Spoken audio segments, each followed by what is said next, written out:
and in some cases to jails. Completely innocent people. I've discussed the other cases before of people being snatched up and sent to CCOT. Like the level of depravity is unimaginable. So it's no wonder people are beginning to stand up en masse and fight back against this. There are countless examples of just the insanity going on. U.S. citizen child recovering from brain cancer removed to Mexico with undocumented parents. The family was on their way to an emergency medical checkup while they were detained at an immigration checkpoint. This story, just to be clear, is from March. This one from April. 3 U.S. citizen children, one with cancer, deported to Honduras. Lawyers say this is another example of just, I don't feel like I need to really say anymore or explain why this is insane. Stephen Miller has set his sights on new targets to find undocumented immigrants, Home Depot and 7-Eleven. This is where we start to get to the protests. Take a look at the date here. June 3rd is when Stephen Miller says, I want to target Home Depot. A few days later, day laborers recount ICE raid outside LA Home Depot. Workers who witnessed the raid say officers arbitrarily grabbed and detained migrants. The immigration sweep was one of several that sparked a wave of unrest. So here is an image of ICE standing outside Home Depot. Cool. What a wild country. From Common Dreams, according to the LA Times, the Home Depot protest began peacefully until officers lobbed flashbang grenades and pepper balls at the crowd, after which some individuals responded by throwing rocks and other objects at the ICE cars, and one person drove their vehicle toward the ICE agents. Quote, many of the protesters did not appear to engage in these tactics, the LA Times reported. In another incident, Lindsay Tozlowski, the chief executive of Immigrant Defenders Law Center, wrote on social media that ICE agents threw a tear gas canister at 2 of the center's female attorneys after they asked the agents if they could see a warrant and observe their activities. So here is that image right before tear gas was thrown at them. Hassan writing on Twitter, people who freak out about retaliation to cops at these rallies need to attend one protest, and they'll quickly realize that the agitators are the armed dudes in riot gear tear gassing thousands of unarmed taxpayers who are paying for the chemicals as well as their salaries and pensions. And this was the larger reaction to the ongoing ICE raids. So this is when the peaceful protests really ramped up. LAPD issued a citywide tactical alert. Tens of thousands are flooding LA streets to protest ICE raids.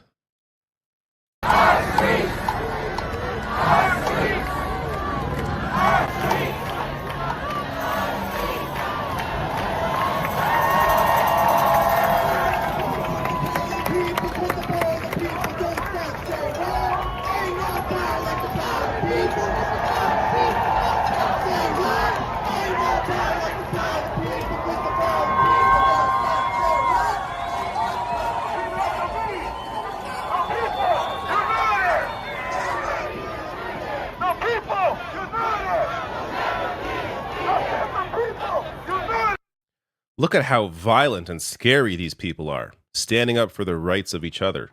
Wild. So, of course, Trump had to call in the National Guard under a rarely used law. I'll get to that rare use in a second here. But this was such a concerning thing. Trump was so concerned. He had to call in the National Guard. That's why that same day, here he is in the Situation Room, surrounded by his White House staff cheering him on. Here's another image from the Situation Room, surrounded by his staff, and beside what I assume is Vice President J.D. Vance. They're very concerned about the safety of the citizens of LA, so they are ensuring they're doing what they need to keep everybody safe. So this was an unprecedented move. 2,000 National Guard troops were called in to squash the protests. It is the first time since 1965 that a president has activated a state's National Guard force without a request from the state's governor. The last time was when Lyndon B. Johnson sent troops to Alabama to protect civil rights demonstrators in 1965. Look at how far we've come. One time you had a president protecting people who were protesting. Now you have a president sending the National Guard in to squash protests. Freedom. So Isaiah Martin writing here, Trump is thirsty to change the subject from last week. I do think this is maybe part of it, though, considering it appears Stephen Miller is the one running the show. I would think it would happen regardless. That said, it's definitely changed the subject from the stuff Elon Musk was highlighting as his former ally. But here's a great Trump quote. Masks will not be allowed to be worn at protests. What do these people have to hide and why? Except it's ICE agents, Border Patrol wearing masks. Why would you feel the need to do this? Unless you know what you are doing is wrong. If you were so proud of what you did for a living, why not just show everybody who you are? Let us know. Who are you? Show your face.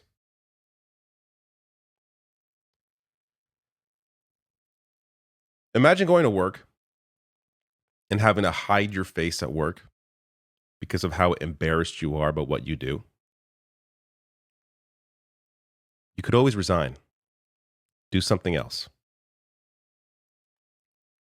Here is Zohran Mamdani on, I believe this is MSNBC, sharing his thoughts on what's going on. And by the way, in case you don't know, he's running for mayor in New York City. I hope he wins. But here he is. What we're seeing right now is authoritarianism.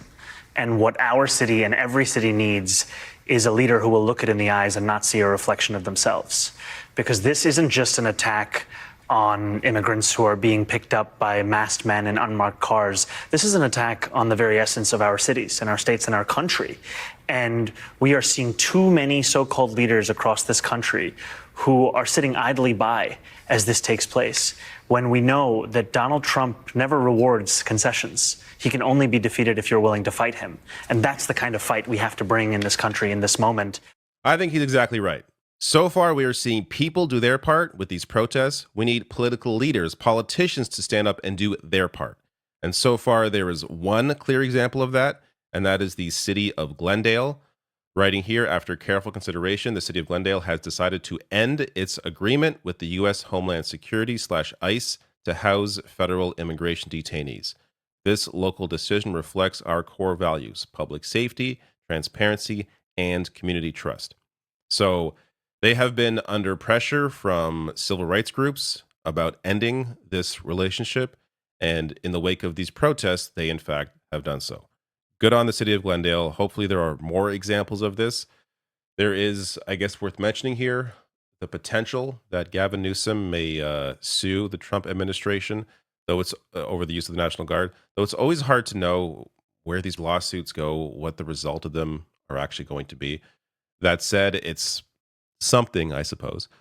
But Newsom is describing it as an unconstitutional act, saying commandeering a state's National Guard without consulting the governor of that state is illegal and immoral. So we'll see where that goes.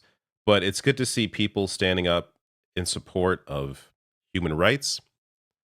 I would like to see more politicians do what they can with their power to stop what is going on.